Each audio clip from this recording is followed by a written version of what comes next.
Hi friends, welcome to blueberries kitchen. Blueberries கிச்சனில் இன்றைக்கி நம்ம பார்க்க போகிறது என்னென்னா ஒரு குஸ்கா ரெசிபி தாங்க. அது இன்றைக்கி நம்ம கொஞ்சம் டிஃப்ரெண்ட்டாக தேங்காய் பால் யூஸ் பண்ணி தேங்காய் பால் குஸ்கா ரெசிபி தாங்க இன்றைக்கி நம்ம வீடியோவில் பார்க்க போகிறோம். இப்போ வாங்க நம்ம வீடியோக்குள்ளே போகலாம்.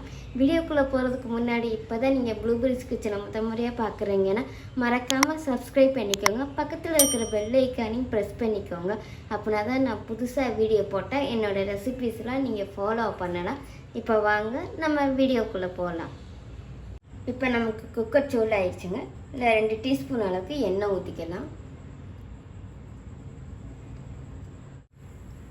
இப்போ எண்ணெயும் நல்லா சூடாகி வந்துச்சுங்க. இப்போ நம்ம இதில் 2 பட்டை, 2 ஏலக்காய், 2 கிராம்பு, ஒரு அன்னாச்சி பூ, கொஞ்சோண்டு கடற்பாசி இதெல்லாம் சேர்த்துக்கலாம். நான் இன்றைக்கி உரப்புக்காக பச்சை மிளகாய் தாங்க சேர்க்குறேன். வேறு பொடி வகை ஒன்றுமே நான் சேர்க்கலை.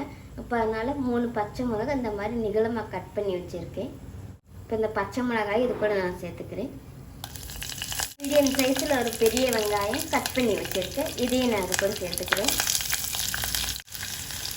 இப்போ இதை நம்ம கண்ணாடி பட அளவுக்கு வதக்கி எடுத்துக்கலாம். இப்போ நமக்கு வெங்காயம் கொஞ்சம் வதங்கி வந்திருக்குங்க. நம்ம இப்போ இதில்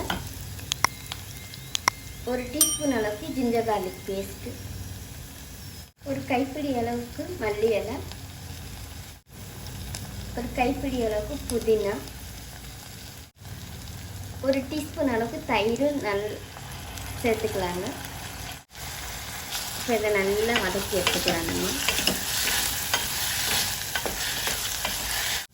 இப்போ வெங்காயம் எல்லாமே நல்லா வதக்கி எடுத்துட்டேங்க. இப்போ நம்ம இதில் 1 கிளாஸ் அளவுக்கு பாஸ்மதி ரைஸும் நான் வாஷ் பண்ணி எடுத்து வச்சுருக்கேங்க. இதை இப்போ நம்ம இது கூட சேர்த்துக்கலாம்.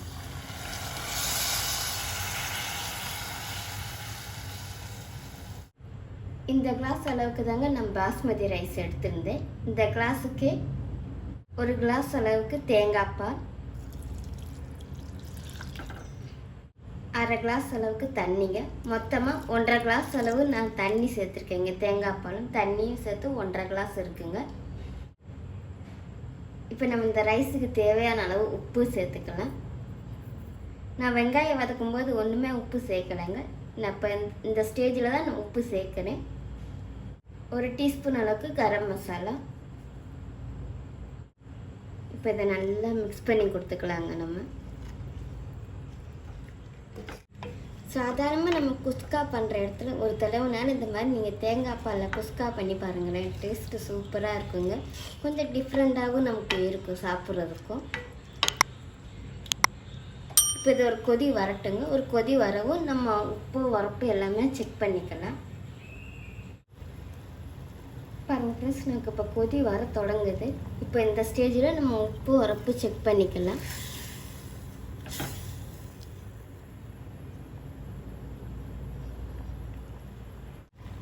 எனக்கு உப்பு உரப்பு எல்லாமே கரெக்டாக இருக்குங்க. இப்போ நம்ம இதை விசில் போட்டுக்கலாம். ஒரு விசில் போதுங்க நமக்கு பாஸ்மதி ரைஸ்னால்.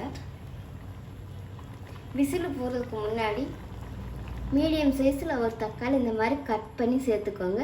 முதலே நம்ம சேர்த்து வதக்கணுன்னா சிலப்போ ரைஸுக்கு கொஞ்சம் கலர் சேஞ்ச் ஆகிறதுக்கு சான்ஸ் இருக்குது. அதனால தான் நான் விசில் போகிறதுக்கு முன்னாடி தக்காளி சேர்க்குறேன்.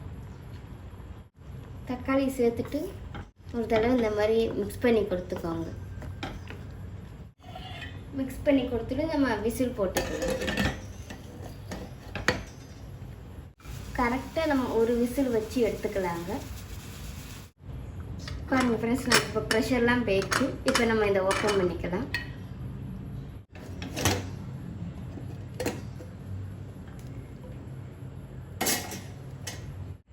நான் இப்போ ரைஸை மிக்ஸ் பண்ணுறதுக்கு முன்னாடி 1 டீஸ்பூன் அளவுக்கு நெய் சேர்த்துக்கோங்க.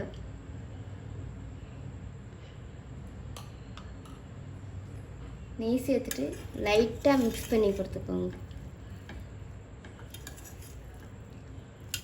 எனக்கு அப்படியே அந்த தேங்காய் பாலில் சமைச்சதுக்கு அப்படியே அந்த தேங்காய் பால் வாசனையும் நெய் சேர்த்ததுக்கு அந்த நெய்யோட வாசனை நல்லா கமகமன்னு வருதுங்க.